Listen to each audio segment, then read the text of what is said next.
Thank you, Tamara, and a warm good evening to all of you, everyone out there in Croatia. I have recently visited Europe and met Tamara there at one of our interfaith project, and from there we got into a network, and under that network we exchange our ideas and share our experiences. As a part of that, Tamara thought it would be a good idea if I can share my own work experience or the scenario in my own country or South Asia with the students in the medical school. So from at the beginning, I would like to thank Tamara for giving me this opportunity and welcoming you all to today's presentation. I'm not today's topic was like fast fashion industry and what are the things happening in global Southeast or global South Asia, and is human rights or sustainability is an issue there. So I work in the fields that are related with sustainability and human rights and women rights. From that perspective or that point of view, I will try to explain the situation in what is happening in Bangladesh and the global South. So Tamara, I would like to share my screen. Give me a few moments.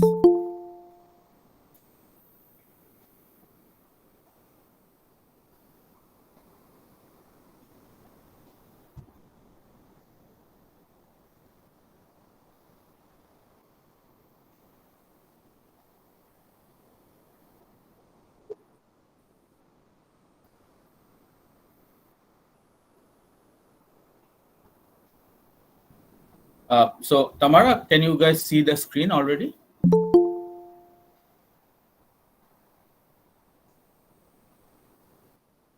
Perfect. So our topic today was fast fashion versus sustainability. I kind of made it up because in today's world, and if all of us follow Europe and Western countries in terms of sustainability, most of the countries which are least developed countries, they follow these areas. And sustainability is kind of a big thing, a big part of sustainable development goal, SDG, as we talked about the UN sustainable development goals. But almost all the millennials out there who are born after 70s or 80s or 84, and the generation G or generation Z, these generation are very much tamed to fast fashion industry, and most of the buyers of the fast fashion industry are the developed world, and they mostly buy or purchase these products from the least development world where the labor force is very cheap. So kind of if we want a sustainable world, of course we will be needing sustainability, and the process should be very human and empathetic. So from that perspective, I will try to share what is happening in Bangladesh and how the buyer country should behave or should not behave. So what is actually fast fashion? Many people would come up with many ideas. Few connect it with fashion sense, few connects with creativity and brand, few can connect with like youth, whatever youth likes or loves. So I'm coining the term here. This is from Investopedia, that fast fashion is the term used to describe clothing designs that move very quickly from catwalk to stores and take the advantage of trends. So as we all know, trend almost always drive youths, most of the youths, and it's a global phenomena. So whatever gets famous or whatever gets trendy in social media, even TikTok or Instagram, and in South Asia, Facebook is the most popular. So people tend to purchase them. And that is what fast fashion is, and it was mostly endorsed by celebrities or big brands. And I guess you people are all aware about what is fast fashion. So few of the fast fashion brands are here. Maybe like all the brands are known to you more or less, and these are mostly headquartered in either Europe or North America. These places. So you may ask, like, what is wrong with fast fashion, and why it's a problem to us.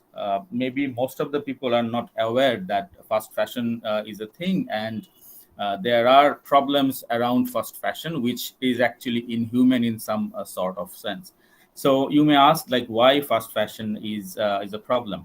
So I will be describing that later on. So let's talk about Bangladesh a little bit here. Bangladesh is a very small country. We are situated in South Asia. We share our border with Myanmar, Burma, and India. So we have just achieved like 50 years of our independence this year, 2021. And even during COVID pandemic, Bangladesh did pretty well in our all export-oriented industry, especially garments. And the thing I would like to share with you is Bangladesh is the world's second largest garment exporters organization or country. So whatever ready-made garments we see throughout the global, like in Europe or North America or Australia, developed countries, the big brands, they actually purchase or prepare these fashion goods or clothes from Bangladesh. And number one is China, and India, Sri Lanka, Pakistan. They also very much produce also a huge number of fast fashion. So this is one scenario I would like to share with you. An average worker in Bangladesh, he or she earns only around 112 US dollar per month. And this is a very tragic scenario because $112 in month in the standard of Bangladesh economy, it's kind of the most underprivileged group of the society. And they actually fail to prepare the basic human needs with these wages. So only with this small amount of salary or whatever they're getting, they sustain their family.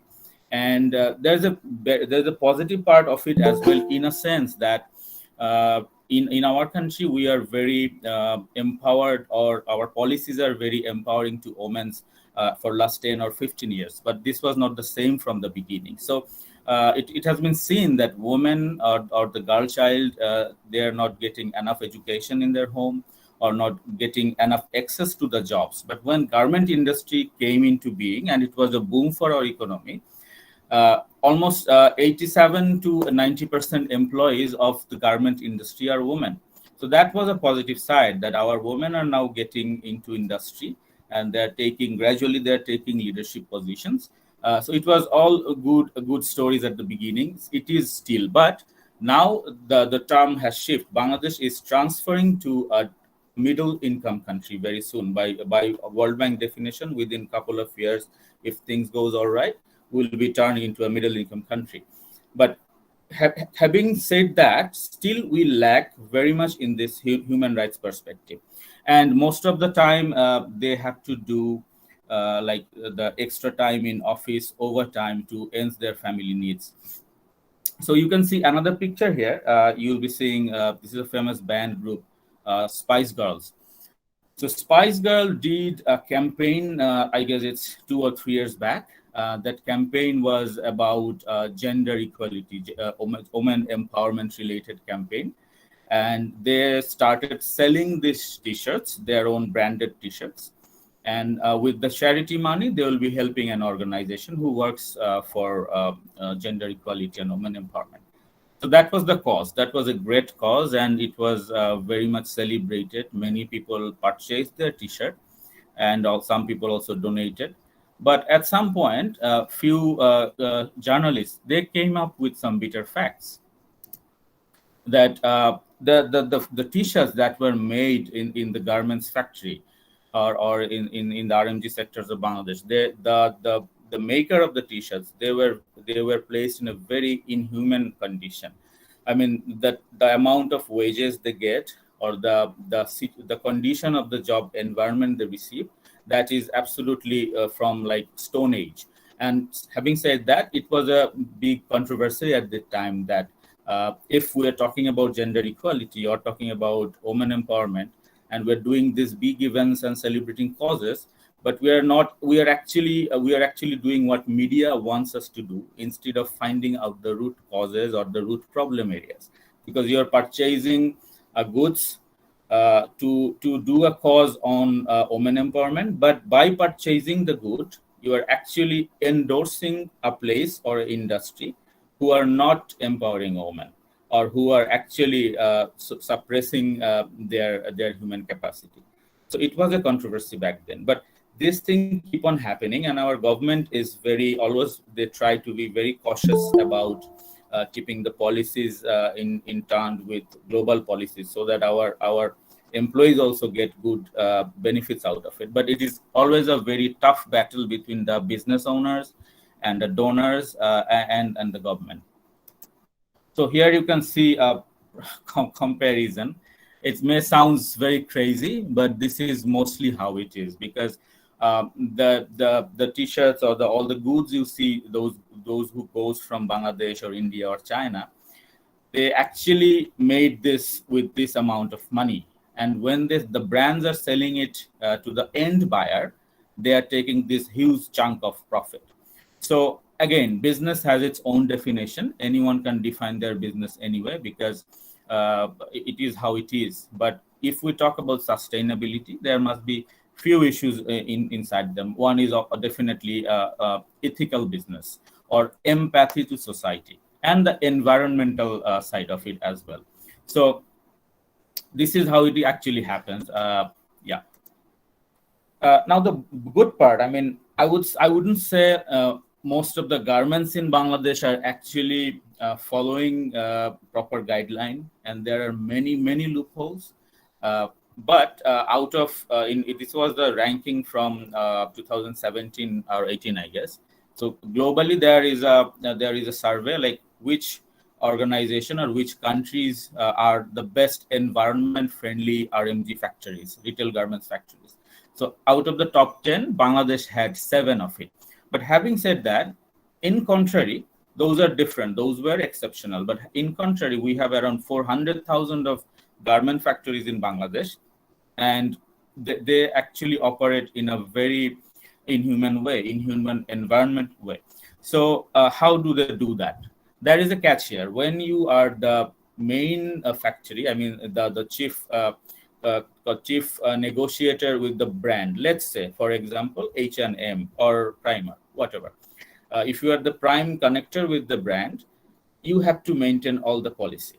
But if you are not the prime chief negotiator with the brand itself, then you can, outsource your work, and you don't actually have to follow or check or fact check that those outsourcing factories are maintaining the policies or not. That's why many of the factories who are in second or third tier, and those are the outsourcing one, they are the one who mostly pollute the environment, and they are the one who are actually abusing their employees. So this is child labor. There was a time also in Bangladesh, I would say, like a big amount of the labor industry were children, both male and female were there. But recently, in last 5 or 6 years, government was very strict about it. So it has reduced a lot. Like you can see a survey here, like out of 75 child workers, 14 were still from garments factory. And this is very, even if you have ever visited these factories, you will be like horrified the way they dealt with these teenagers, or even kids who are 5 or 6 years of old only. So that is pathetic, definitely, from a human rights or any human perspective. But the big brands or the factory owners, they actually only care about how they can earn more hard cash. That's where we come in. We try to connect people and teach them or train them or emphasize the empathetic side of human being. So Before that, I would like to share a video with you. Tamara, can I share a video and check if the sound is working or not? Yeah. Can you see the screen? Yeah.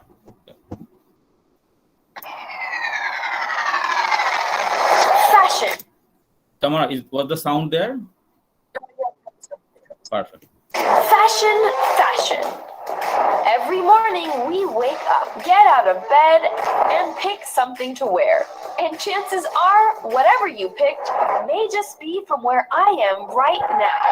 Welcome to a country that is famous for fashion. But unlike Italy or France, this place is a fashion factory that makes more clothes than any country on earth, except China. Zara, H&M, Calvin Klein, the brands we all grew up with and love are from here. And today I want to share with you the story of our clothes and the people who make them. Hi, my name is Mamun. Hi, my name is Runa. Hi, my name is Moshumi. Hi, I'm Zarin, and today we're going to show you how we make your clothing. First, they get the fabric, then they cut it, they sew, and then they check to make sure that the clothes are good to go. And that's when they're ready for you. And today I'm in a factory, and we're very lucky to be here because in the past it was almost impossible to get inside and film because in the past workers had little to no building safety, low wages, and were often taken advantage of until this happened. There's been another horrific incident at a garment factory in Bangladesh. An entire factory collapsed and over 1,000 workers died. This is so sad. Everyone around the world thought it was sad. I've been looking for my wife, and after 11 days I found the body of my wife. And sometimes a tragedy like this is what it takes for change to finally happen. After the factory collapsed, people protested. New building standards were made and wages were increased. And while there's still room for a lot of improvement, steps are being taken in the right direction. So don't let the marketing fool you. These are the people making your clothes, not these ones. I'm not saying don't buy from these brands. Even I do. It's hard not to.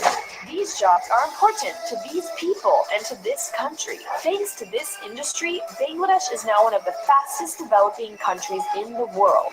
And with development comes growth, better conditions, and accountability. But what I am saying is, let's try to hold the brands we buy from accountable. Let's make sure that they walk the walk and not only talk the talk. And remember that every single day, Bangladesh is with you.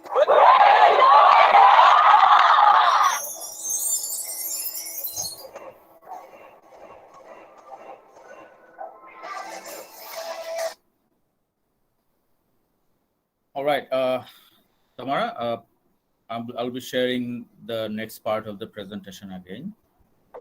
Yeah. Can you see the screen? Perfect. So yeah, that was the story of maybe many of you know her, Eileen, a famous social influencer or YouTuber. So she visited Bangladesh and did some fact finding that what is happening here. So perhaps now how the industry operates here a bit more clear through the presentation or the video. So Rana Plaza tragedy, it was a very tragic incident in our country's history after our liberation or independence war, because our generation have never seen this amount of catastrophe. And it was more pathetic because our system, the system of like if something happened, how the fire brigade or the emergency team will work, the system was not ready for it. Even volunteers, few of the volunteers who went there from many youth organizations, they even died while going to rescue someone under the collapsed building. So it was like a horrific week-long process. Even our armed forces and everyone came forward to fix it, but they could not actually. And the official number of death was 1,134, but the actual number might be actually more longer, and the injuries were there. And one of the most saddest part is, according to the most of the labor force organization here, and to many of the journalists, still the case against the people who designed the building, or owner of the building, is still going on in courts. So justice is still delayed, but we are hopeful that it will come. So Rana Plaza actually opened eyes to many of the people around the globe. The people who are the buyer of it, they even talked about it. Our government, even opposition in the parliament, we stood up and we thought we should have proper policy. And also this industry is very important for Bangladesh, because the highest number of foreign income is this one. So we cannot actually compromise the policy, global policy of garments from then onwards. So I would be now sharing a few suggestions, more or less, because now that you have understood what are happenings in Bangladesh. And when I say Bangladesh, I also share kind of almost same sort of atmosphere in countries like India or Pakistan or Sri Lanka. China is entirely different. They are very much more automated and policy centric. So I guess by my experience, I know most of the Europeans are much aware about sustainability and how it works, but still I would be just sharing few things again. So it's not been long that the practice of sustainability is coming to fashion industry. And if you compare our part of the world, it's not even still here. Very few garments owner or creative designers think about sustainability. Most of the people just think about make it and sell it. And also, I forgot to mention one thing. During COVID, it was the most, what should I say, most vulnerable community was the garments workers, and they suffered a lot because, according to government policy, everything was a lockdown, shut for almost 3 months in Bangladesh. And this total 3 months, garments employees could not go to their office because it's a total lockdown. On the other hand, the funny part was the buyers, few of the famous European buyers or the global big brands, they said like, we don't need the products now because it's also a lockdown in our parts of the country. So we won't buy it, though they have confirmed it and though they have did some advance payment for it as well. But they refused to purchase those products. And they said, no, we cannot take it to our country now at this moment. And we cannot pay you even because we cannot sell it now. That was the logic, because they cannot sell it. But they're big brands and they have huge amount of money in their account. They could pay it anyway. So also most of our unethical business owners in Bangladesh, they took advantage of it. They said they are not buying our products anymore, so we are not going to get any payment. So let's stop giving salaries. So for those 3 months, almost out of few of the garments owners, almost everyone did not pay the salaries to the garments worker. Then the government had to intervene, and government had to give some more advance cash to the garments owners so they can give the salary from that money. So you see the bureaucratic channel here. These people are super duper rich, and they can actually pay these employees even for 2 or 3 years without any delay in the payment. But they won't do it because they don't want to lose their business. They are just unethically business. They're operating their business. So this was the story. So it is high time that we plan or think to transfer to sustainability, because otherwise, if we don't manage our business sustainably, not only retail garments, any business or any non-profit or for-profit initiative, we will not be having a better earth in future.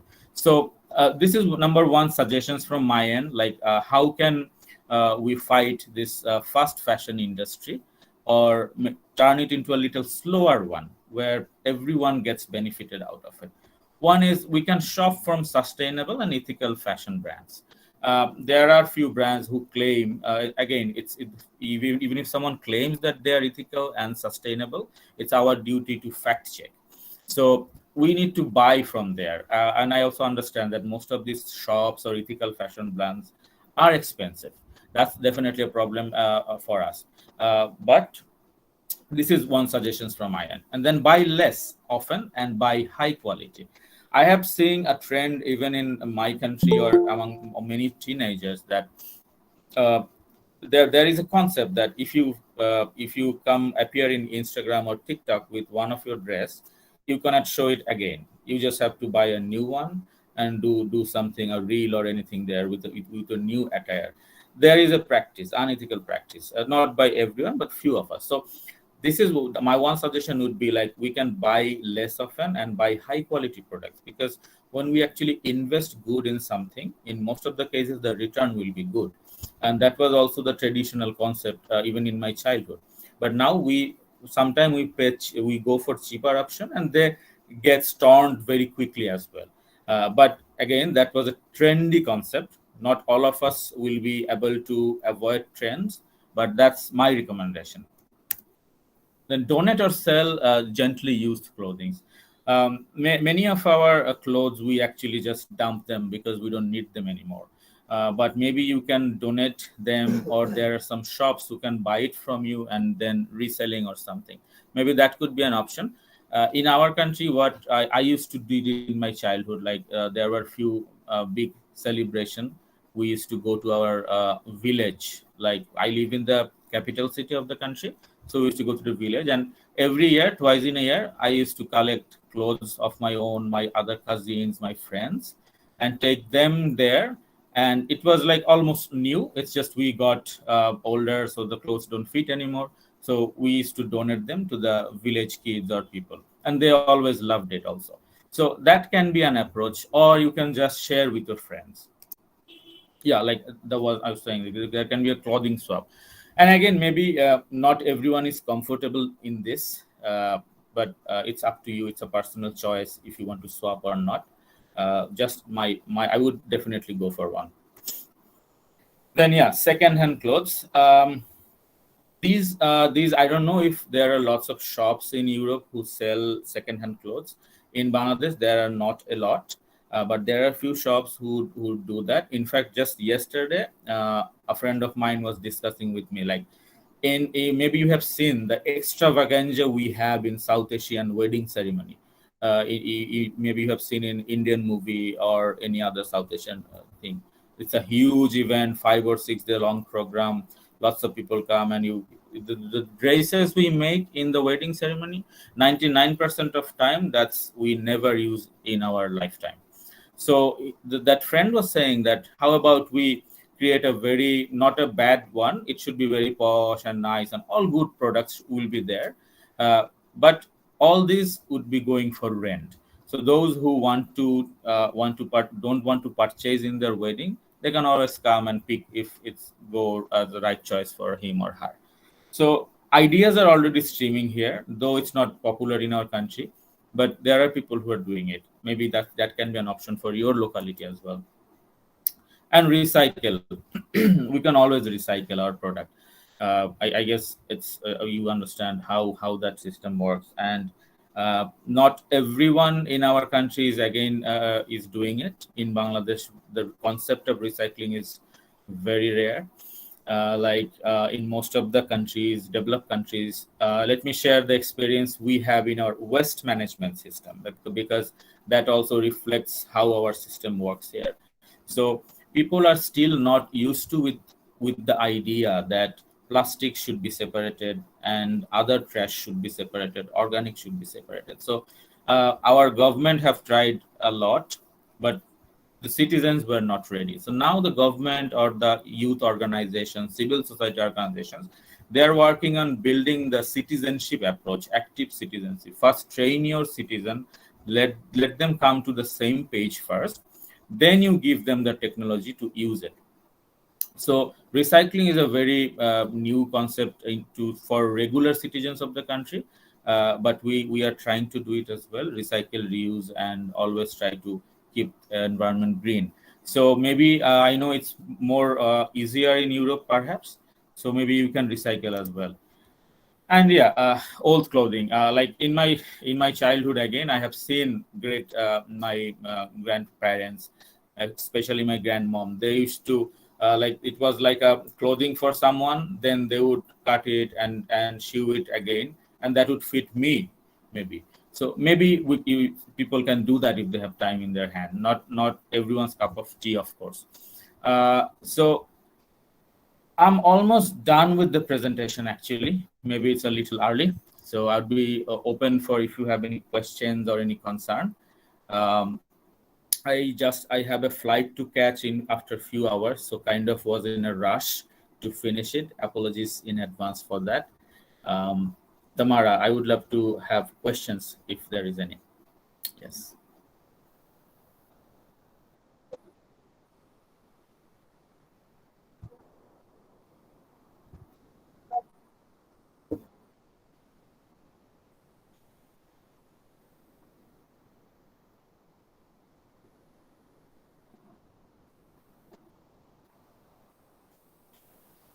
I'm just reporting you that in Slido app there are no questions yet. So I would like to share one experience again.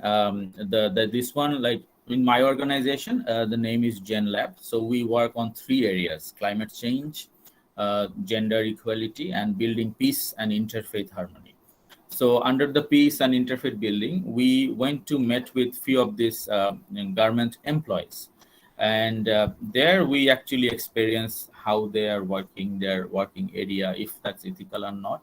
And then there was a day-long workshop that we tried to make them understand the concept of what is like interfaith understanding or religious bonding. At the same time, what is modern day thinking around clothing industry and how they are actually being deprived of their basic human rights as well, and how they should focus or talk about it. So I think what Tamara and we are trying to do here is connecting people from one part of the world to another, so we can share, exchange our ideas, and we can work on it together. If there is any question, I would love to entertain, or we can.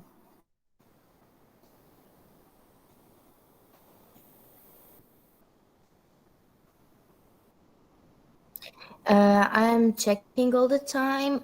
There is one question. Do you know anything about how franchised secondhand clothing stores source their clothing? How the chains of secondhand shops source their clothing? Yeah. So again, I'm not gonna say this is my entire expert zone, because I'll be talking mostly from our perspective, how we do it in our country, because that's where I work. So here in Bangladesh, there are a few young group of people who operates through mostly social media, and they always source events and call for action sort of events, and they have volunteers who would collect these clothes from a locality or a selected locality, or there are people who are registered who often donate their clothes, and after that those people, they will resell those products. Maybe they sometimes have social media branding, and sometimes they just don't sell them. They donate it to the underprivileged areas, mostly in slums or some other area. That's how it works here mostly. And in Spain, I have had time living in Spain, in Europe. So we had a shop very much near to our home. So I always saw that they sell used products. So I went there, and one day we asked, how do you process it? So she saw the shop manager showed me a website. They also have the same type of placement, and people come and they register themselves and donate their clothes. That's how it is. I'm not sure if this is answering your question fully, but yeah. At the moment, there are no other questions, actually.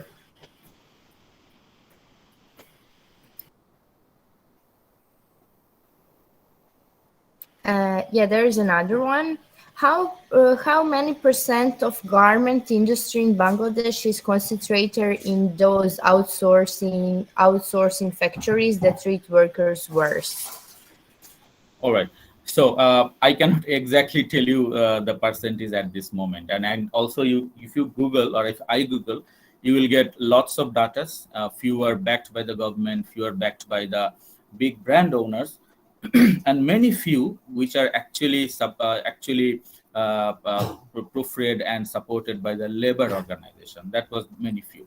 But I can share you my actual real life experience. I have had experience in visiting, as I showed, there were 7 factories. I visited one of them like 5 or 6 years back, and it was amazing. I never thought there could be such well maintained and operative operation in Bangladesh.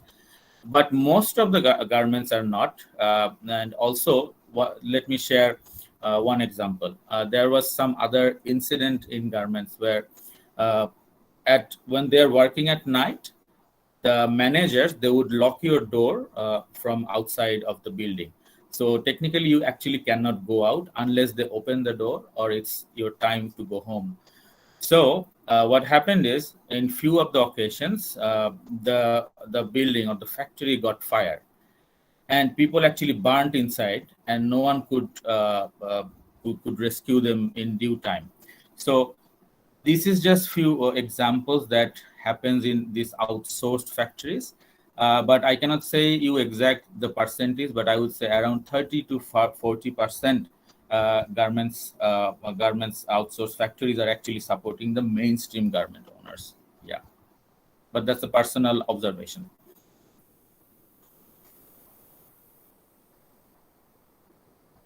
And another pretty long one saying, from a financial perspective, for a brand in Europe, do you know how much more expensive would it be to try establishing production in Europe compared to buying from Bangladesh?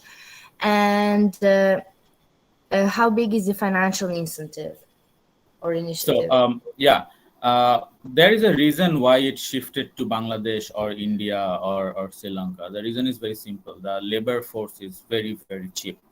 And so Bangladesh also needs this industry to go on, and our government or our policymakers also know that if the salary goes up, eventually the brands would be less interested to work here because that will cut their profit margin.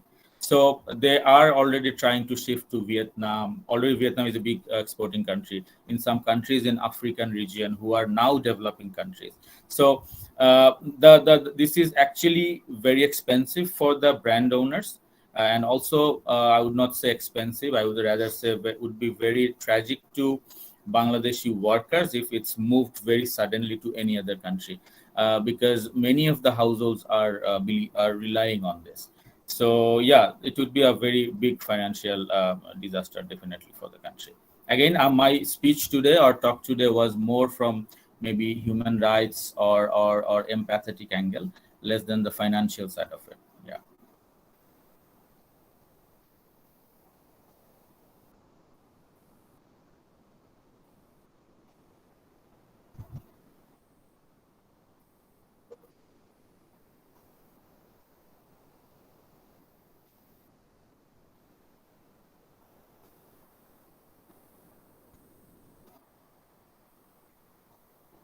Yeah, I got the question, Tamara.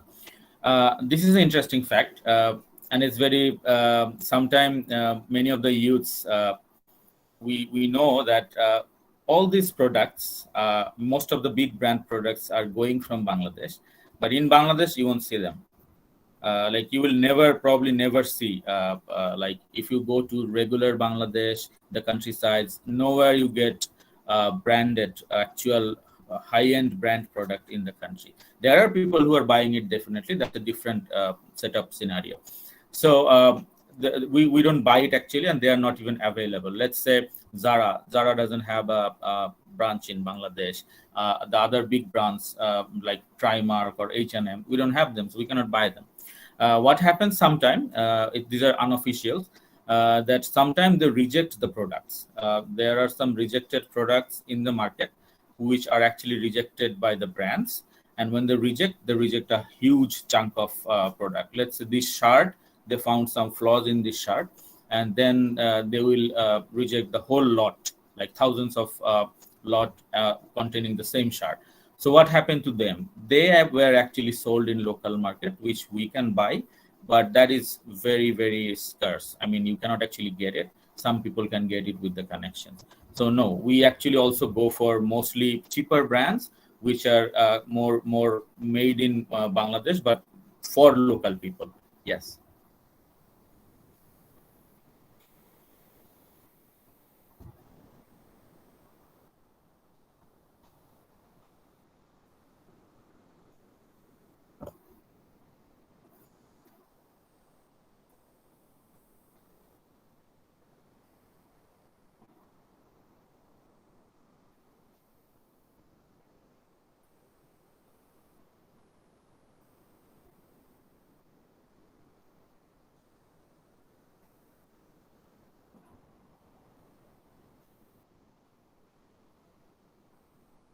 Thank you, Tamara, and my apologies because I had to actually rush, so I intentionally carved the presentation. Apologies for that. But if in future I will be getting free time as well again, if Tamara feels like inviting us again, I can be more elaborative on any other topic as well related to my work field. And thank you for giving your time. And if anyone would love to come to Spain, I would love to host there. Spain is kind of my second home. So please feel free to visit or email me if you want any sort of support from my countryside as well. Thank you so much for inviting me. Thank you, Tamara.